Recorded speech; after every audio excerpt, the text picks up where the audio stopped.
Enrich Money Investor Awareness Conclave April 25. டிக்கெட்டை இன்றே book செய்யுங்கள்.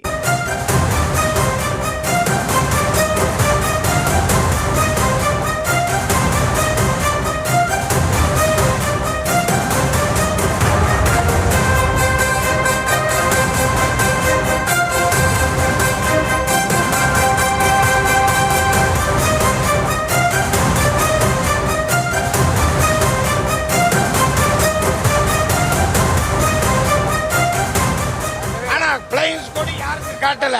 அது ஒரு முன்னாள் திமுக பொருளாளர் லாட்ஜில் இன்னைக்கு வரைக்கும் அங்கே ஆளு இருக்காங்க. அநேகமா இப்ப நான் போலீஸ்கிட்ட சொன்னதுனால இப்ப அநேகமா காலி பண்ணியிருப்பாங்க. போய் பார்த்தா இப்ப அன்ரிஜிஸ்டர் ஒரு லாட்ஜில் வந்து தங்கினா நம்ம போனா என்ன கேட்கறாங்க, ஆதார் கார்டு கேட்கறாங்களா இல்லையா? அங்க இருக்க கரூர்காரங்களுக்கு எந்த ஆதார் கார்டு இல்ல.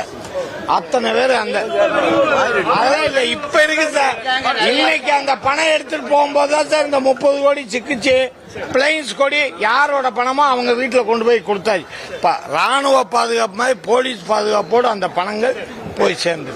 அப்ப எப்படி சார் நாங்க தேர்தல் மக்கள் எப்படி சார் பயம் இல்லாம வாக்களிப்பாங்க?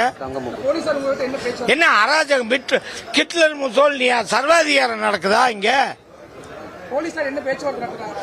எங்கிட்ட பேச்சுவார்த்தை நீங்க கலெக்டர் வந்துருவாரு உள்ள வாங்கன்னாங்க. நான் கலெக்டர் வரட்டு நான் உள்ள வர்றேன் இருக்கேன்.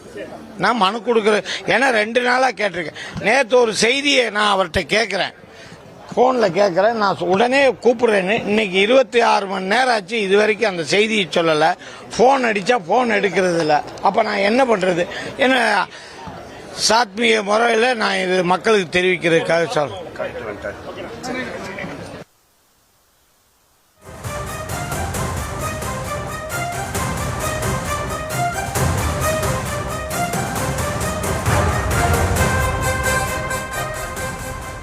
கோவை தெற்கு தொகுதி தேர்தலை நிறுத்தி வைக்க கோரி அதிமுக வேட்பாளர் தர்ணா போராட்டத்தில் ஈடுபட்டு செய்தியாளர்களை சந்தித்த காட்சிகளை பார்த்தோம். விவரங்களை தர இருக்கிறார் செய்தியாளர் அருண். வணக்கம் அருண், விவரங்களை வழங்கலாம்.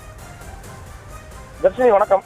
அதாவது கோவை தெற்கு சட்டமன்ற தொகுதியில திமுக சார்பில் முன்னாள் அமைச்சர் செந்தில் பாலாஜி, அதிமுக சார்பில் எம்எல்ஏ அம்மன் அர்ஜுனன் ஆகியோர் போட்டியிடுகிறார்கள். இந்த நிலையில கடந்த சில தினங்களாக திமுக வேட்பாளரான செந்தில் பாலாஜி வாக்காளர்களுக்கு ஒரு ஓட்டுக்கு 5000 ரூபாய் வரை பணம் கொடுப்பதாக ஏற்கனவே அதிமுகவை சேர்ந்த வேட்பாளர் அம்மன் அர்ஜுனன், அதே போன்று தாவேகா வேட்பாளர் செந்தில்குமார், சுயேட்சை வேட்பாளர் ஒருவர் என பல்வேறு தரப்பினரும் புகார்களை மாவட்ட ஆட்சியரும் மாவட்ட தேர்தல் நடத்தும் அலுவலருமான பவன்குமாரிடம் அளித்திருந்தார்கள். இந்த சூழல்ல தொடர்ந்து நேற்று இரவும் கூட அந்த தொகுதிக்குட்பட்ட பல்வேறு பகுதிகள், குறிப்பாக ராமநாதபுரம், சிவானந்தா காலனி, டாடாபாத், காந்திபுரம் என பல்வேறு பகுதிகளிலும் வாக்காளர்களுக்கு பணம் கொடுத்ததாக குற்றச்சாட்டுகள் இருந்து வந்தது. இந்த சூழலில் தற்போது அதிமுக சட்டமன்ற தொகுதி வேட்பாளரான அம்மன் அர்ஜுனன் கூட்டணி கட்சியான பாஜக மற்றும் ஆதரவாளர்களுடன் சுமார் 50க்கும் மேற்பட்டோருடன் கோவை மாவட்ட ஆட்சியர் அலுவலக வளாகத்தில் வந்து தர்ணா போராட்டத்தில் ஈடுபட்டிருக்கிறார். குறிப்பாக பல்வேறு புகார்கள் வாக்காளர்களுக்கு பணம் கொடுப்பதாக கூறி தேர்தல் ஆணையத்திடம் நாங்கள் புகார் அளித்திருந்தோம். ஆனால் 2 நாட்களுக்கு மேலாக பணம் கொடுப்பது என்பது தொடர்ந்து நடந்து வருவதாகவும், எனவே தேர்தலை ரத்து செய்ய வேண்டும் என ஒரு கோரிக்கையை அவர் வலியுறுத்தியிருக்கிறார். பல்வேறு முறை நாங்கள் இதே கோரிக்கையை வலியுறுத்தி புகார் அளித்தோம். காவல்துறையினரிடம் புகார் அளித்திருந்தோம், தேர்தல் ஆணையத்திடம் புகார் அளித்திருந்தோம், மாவட்ட ஆட்சியரிடம் புகார் அளித்திருந்தோம். ஆனால் இந்த பணம் கொடுப்பதற்கு காவல்துறையினரும் சேர்ந்து உடந்தையாக செயல்படுவதாக அவர் குற்றச்சாட்டை எழுப்பியிருக்கிறார்.